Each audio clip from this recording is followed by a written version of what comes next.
Okay, welcome dito sa ating bagong segment dito sa Talks Beyond Borders with Eric M. So, hindi tayo ngayon mag-i-interview or magtatanong sa mga kakilala natin mga players or mga professionals. Pero sa ngayon, meron tayong susubukan. Since na mahirap makabili ngayon dito sa Pilipinas or kung saan man outlet dito sa atin, yung Nike Varsity Elite na bag. Yan. In na into ngayon sa mga teenagers, lalo na sa mga nag-aaral. Kasi malaki yung compartment ng bag na to. Well-secured lahat ng gamit mo sa loob. Meron siyang individual na pwede mong paglagay ng bola sa loob. Sa ilalim, pwede mo ilagay yung sapatos mo or yung mga, pag naglaro ka, yung pawis mong mga damit, yung ilalagay. Sa gilid, meron siya ding lalagyan ng mga tumblers. Okay? So ngayon, kung saan-saan tayo umabot at kung saan-saan tayong outlet nagpunta, ang problema is walang available neto dito sa Manila or sa nearby provinces like yung sa mga outlet dyan sa NLEX or SLEX. So, ang ginawa ko is nagsubok akong bumili or umorder sa Nike app. Yan. So, sinubukan natin ito ngayon. In-order natin siya ng May 23, 2026. So, kailan lang yon? Mga ilang araw na nakalipas. Tapos, dumating siya sa atin ng May 28. So, 5 days. Diba? Saglit lang din naman kung hindi ka naman nagmamadali na makuha yung bag. Pero, ang purpose natin is, papaano mo malalaman kung ang binibilhan mo ay legit or not. Okay? Since na ito is galing sa Nike app mismo. Okay? So, ngayon, subukan na natin. At tignan natin kung ano to.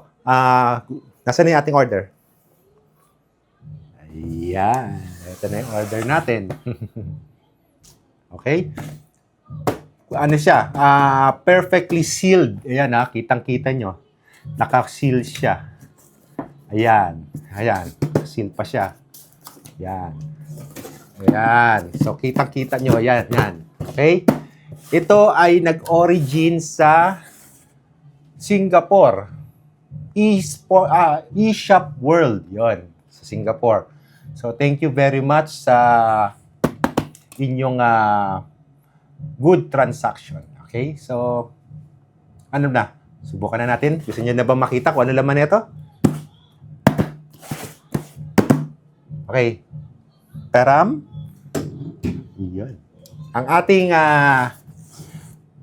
magical buksan na natin. Okay na to. Sige. Buksan na natin.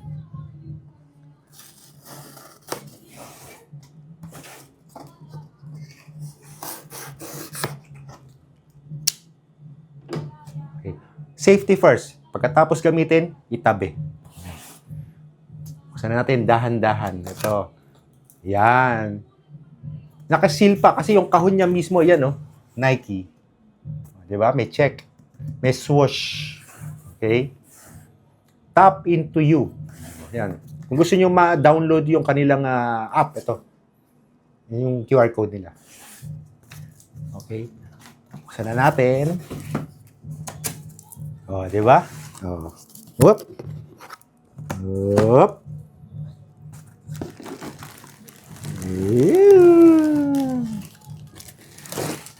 Ayan. Ang Nike Elite. Varsity Elite na bag. Color orange siya. Di ba? Legit ba? Malalaman yung legit siya kung may check, syempre. May tatak. Ayun. Ayun siya. Tapos, bubuksan na natin. Buksan na natin para makita natin yung materials at yung laman, kung ano yung tsura niya sa loob. Yung mga pockets. Yan. Buksan na natin at excited na rin akong makita.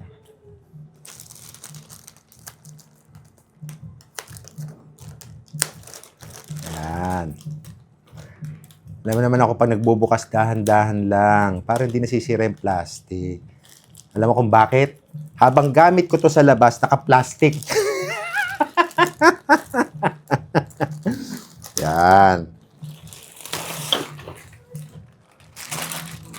Ayan. Ayan. Yung ito nga nag-vlog spray. Napansin ko. Ano yan? Louis Vuitton? Ayan. Ito ang etiketa. Meaning, ang kanyang bag is galing mismo sa Nike. Ayan. Ayan.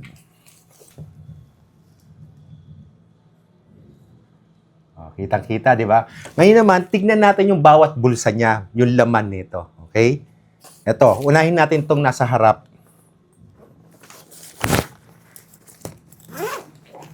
Ayan. Ang ganda ng materials niya. Waterproof material siya, nylon. Hindi ko alam kung anong tawag ito. Para sa akin, parang nylon na medyo makapal siya. May manipis na foam. Ayan, may packet siya rito para kung anong gusto niyo ilagay. Like this one. Di ba? Okay, that's the first pocket. Close natin. At yung kanyang keychain is merong parang yarn. Yan. Ito, lalagyan ng bote. Pwede ito lagyan ng bote. Or yung parang damit na inirolyo nyo, saksak nyo dyan. Saka dito yung bote ng... Dapat pala, dala ko yung bote. Nalagay natin dito. Okay. Itong nasa gitna naman, ang bukasan pala niya is hindi yung parang sa ibabaw na ganun. Pag ganun siya, di ba? Di ba? Ayan.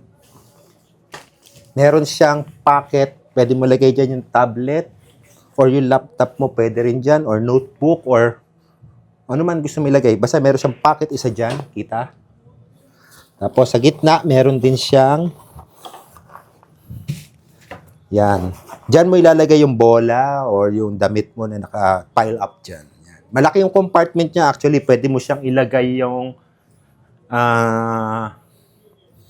basta, kung ano man maisip nyo. Sapatos, yung size 9 or 10 na box ng sapatos, pwede mo isaksakin dyan. Sukat yan. Yan. Dalawa rin yung ano niya. Dalawa rin ang kanyang two-way zipper siya. Kabilaan ng Then, sa ibabaw ng flap, meron din pocket. So, yan. Yung pocket niya is parang soft na medyo cottony. Para dito mo ilalagay cellphone mo, wallet mo, susi mo, yan. Hindi siya magagasgas. Malaki din yung pocket niyo. Actually, kasi wallet ko. Di ba? Good. So, sulit na rin to. Sulit na rin. Then, meron pa siyang isang pocket dito sa likod. Ito. Ayan. Kita niyo yung pocket na yan. Actually, ito yung laptop mismo. Dito mo isasaksak yung laptop. Ayan. And may etiketa siya. Sinasabing original na Nike to. Ayan. Diba? Meron din siyang mesh na pwede mo lagyan ng something dito sa ibabaw and sa ilalim yung laptop. Yan, lalim, di ba? Ganyang kahaba. Sulit na rin. Yung bubble na indicating swoosh na air soles, ito, malambot siya. Di ba? Ganito rin yung sa akin sa sa utility cargo na na bag. Ito, may ganito rin siya na nagsasabing siya ay isang Nike Air. Tapos meron siyang strap para doon sa bewang mo para pag nakasuot to sa'yo, meron ka ditong safety. Hindi gagalaw-galaw.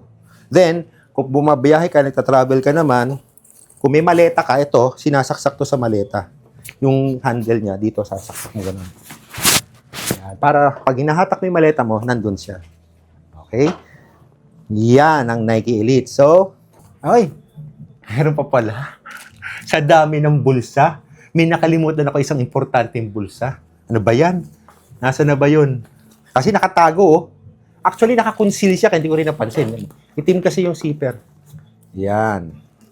Meron pa pala siya sa ilalim. Ayun, Itong sa ilalim is lalagyan ng sapatitot. Pwedeng mga basang damit, tuwalya.